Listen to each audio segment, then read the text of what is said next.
So for more on all of this, I want to bring in CBS News senior foreign correspondent Charlie D'Agata. Good to see you, Charlie.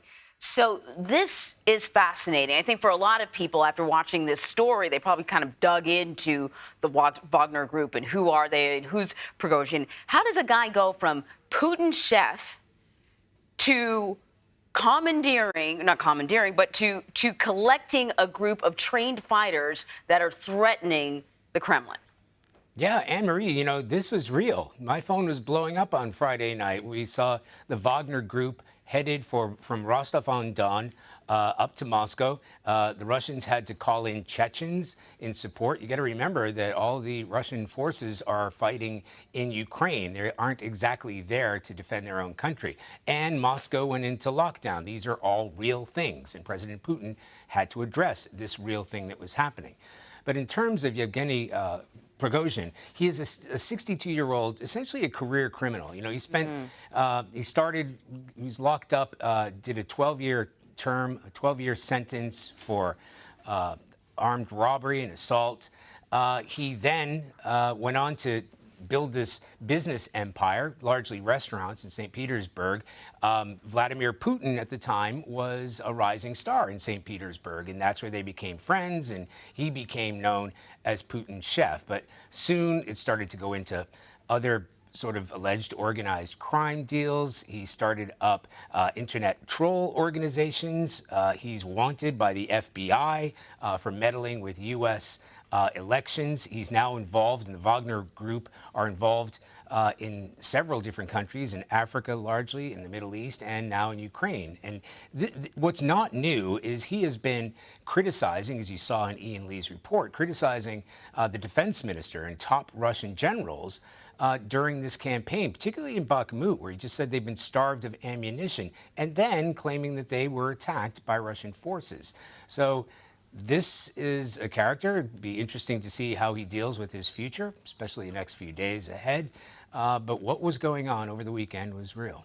You know, as I was watching the coverage, I was thinking, well, this can only end one way, because if you are targeting Putin and you don't complete the task, then what happens to you? Well, it turns out what happens is they negotiated something here. And the Wagner Group, you know, remains. So can we talk about the impression that is left, or whether or not this has damaged Putin's reputation? Because, sorry, go ahead. Yeah, I think undoubtedly it has damaged President Putin's reputation, because you don't square off, as you said, you don't square off against President Putin and live long to tell the tale. And rather than a crackdown, or rather than take this, especially Prigozhin, head on, which is what a strong armed leader like President Putin would have done, yes, negotiated a deal. In fact, dropped charges against him, enabled him to go to Belarus, to be banished to Belarus. More than that, said that, you know, no hard feelings essentially for any of the Wagner Group, who will be invited to join the regular Russian military. So this is a negotiation that took place when there was literally what appeared to be a true coup attempt. So yes, President Putin does not come off with this strongman image because of what's unfolded over the past 72 hours. I wonder, too, if the Wagner Group is a little weakened then. If you know, the Russian military is going to absorb, has offered to absorb some of the Wagner Group's fighters, which I don't know how that's going to work out, because it appears to me these two groups have very different military cultures. But that being said, that would be a significant number of men that would no longer be available to Prigozhin. What sort of impact could this have on the group beyond Russia?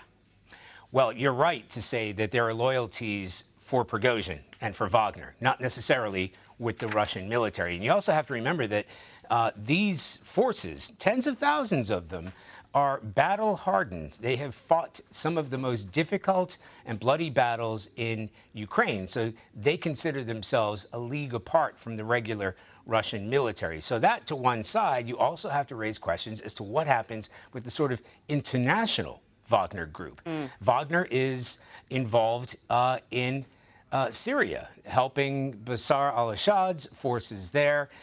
They're involved in Africa. You've seen Deborah Patta, CBS's Deborah Patta's great reporting there, saying that the Wagner Group is providing security for the president of the Central African Republic in exchange for lucrative deals on gold mining. And that's one of the things that's helping to finance the Wagner Group. So Wagner goes way, way past just Ukraine and Russia itself. And without its leader in charge, you may be able to dissolve Wagner in Ukraine and obviously in Russia itself. But what happens to the larger Wagner network that is still intact around the globe?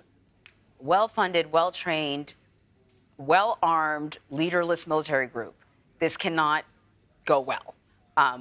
Charlie, thank you very much. Thank you.